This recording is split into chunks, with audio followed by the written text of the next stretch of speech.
여러분 안녕하십니까? 계속해서 전북권 뉴스입니다. 메르스 감염 우려 때문에 우리 지역 관광지와 유통가도 손님이 크게 줄었는데요. 메르스 확장세가 주춤하면서 다시 관광지와 시장 등을 찾는 사람들이 점차 늘고 있습니다. 이경희 기자가 보도합니다. 휴일을 맞아 관광객들로 붐비는 한옥마을.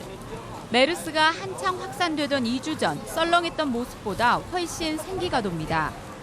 한때 발길이 끊겼던 길거리 음식점 앞에도 다시 긴 줄이 생겼고 아이들과 나들이를 나온 가족들도 눈에 띕니다. 메르스가 조금 잠잠해진 것 같아가지고 지금 조금 용기 내서 나왔어요.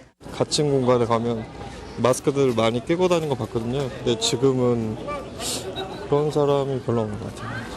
하지만 대학생들이 방학에 돌입해 한창 사람이 많을 시기.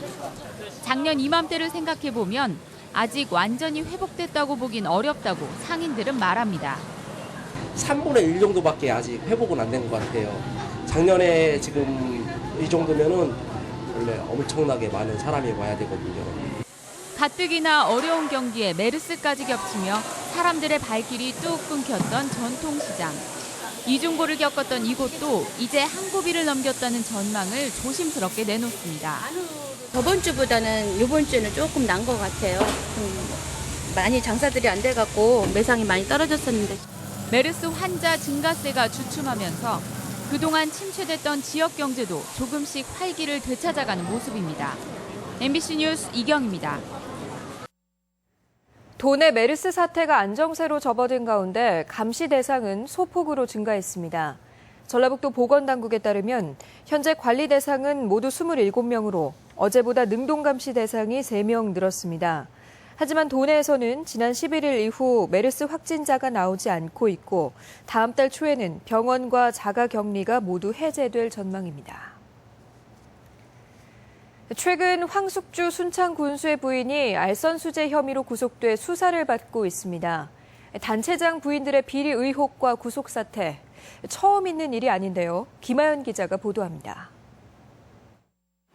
지방자치제 초기인 2001년 국승록 전 정읍시장의 부인 은모 씨가 승진 청탁과 함께 7천여만 원을 받은 혐의로 구속돼 징역 3년을 선고받았습니다. 홍낙표 전 무주군수 부인 이모 씨는 지난 2013년 군에서 발주한 공사의 수주 대가로 업자로부터 수천만 원을 받아 징역 2년 6개월을 선고받고 복역 중입니다.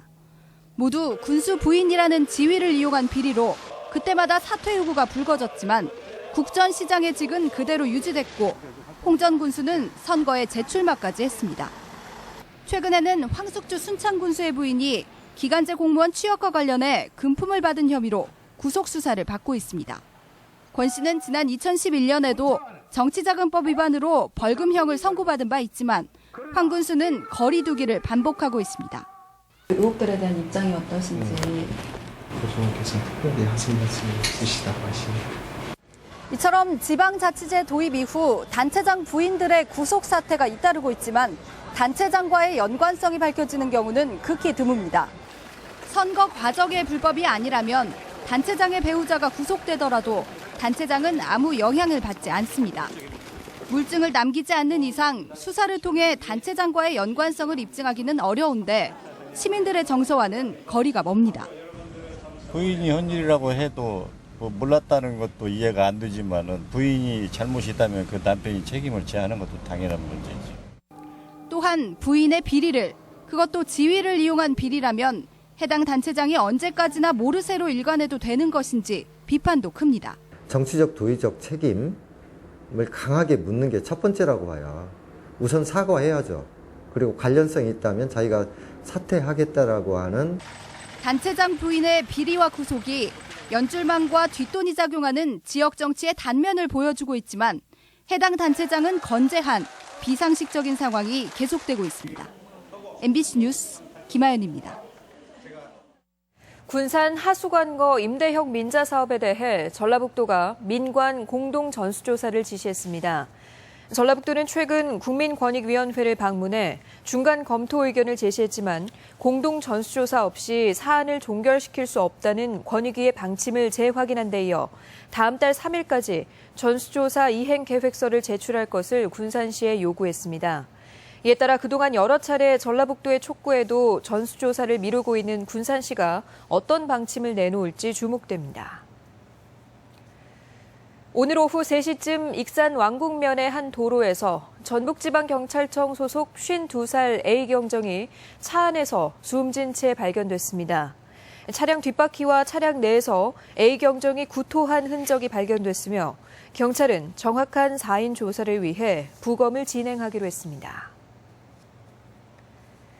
전북 혁신도시는 행정구역이 전주시와 완주군으로 나뉘어 있습니다.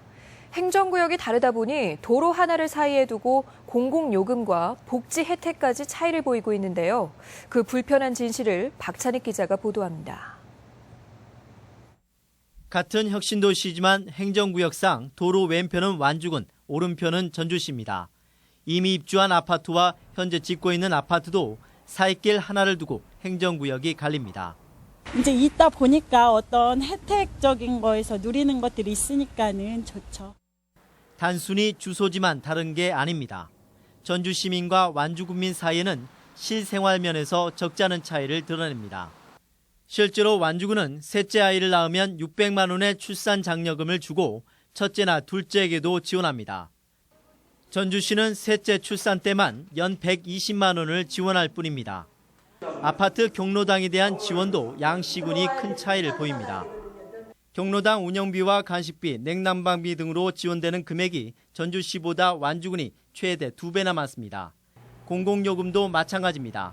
종량제 쓰레기 봉투 값은 40%나 차이가 나고 상수도요금도 혁신도시 모든 주민들이 전주시에서 공급하는 물을 먹는데 요금은 완주군이 더 저렴합니다.